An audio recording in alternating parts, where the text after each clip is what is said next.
پسنے میں یونیسیف کے تحت قائم کردہ اسکول لائبریری کا باقاعدہ افتتاح کر دیا گیا، جو تعلیم کے فروغ کی جانب ایک اہم قدم ہے۔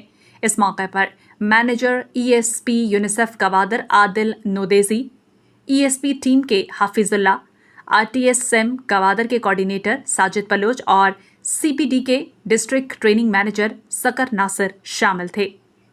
لائبریری کا افتتاح deputy district officer education female Pasni Mahnaz Sehgal اور ڈپٹی ڈسٹرکٹ آفیسر ایجوکیشن میل الہی بخش نے کیا۔ ESP، RTSM اور CPD ٹیم نے اورماڑہ کا بھی دورہ کیا، جہاں اسکول سطح پر منعقدہ PTSMC ممبران کی 3 روزہ تربیتی ورکشاپ کے آخری دن شرکت کی۔ اس موقع پر تربیت مکمل کرنے والے شرکاء میں اسناد تقسیم کی گئیں۔ تقسیم اسناد کی تقریب میں TMO اورماڑہ پولیس آفیسر مصدق ہیڈ ماسٹر اصغر علی، علاقہ کونسلرز ماسٹر ٹرینر الہی بخش، عطیہ مالک اور دیگر نے شرکت کی۔ تقریب سے خطاب کرتے ہوئے ساجد بلوچ، سکر ناصر اور عادل نودیزی نے مقامی لوگوں پر زور دیا کہ وہ اپنے اسکولوں اور بچوں کی بہتری میں فعال کردار ادا کریں، کیونکہ علاقہ اور نسل کا مستقبل تعلیم سے جڑا ہوا ہے۔ آخر میں ٹیم نے اسلامیہ لین میں قائم ALP سینٹر کا دورہ کیا، جہاں اسکول سے باہر بچوں کو دوبارہ تعلیم کی جانب پر راغب کرنے کی کوشش کی جا رہی ہے۔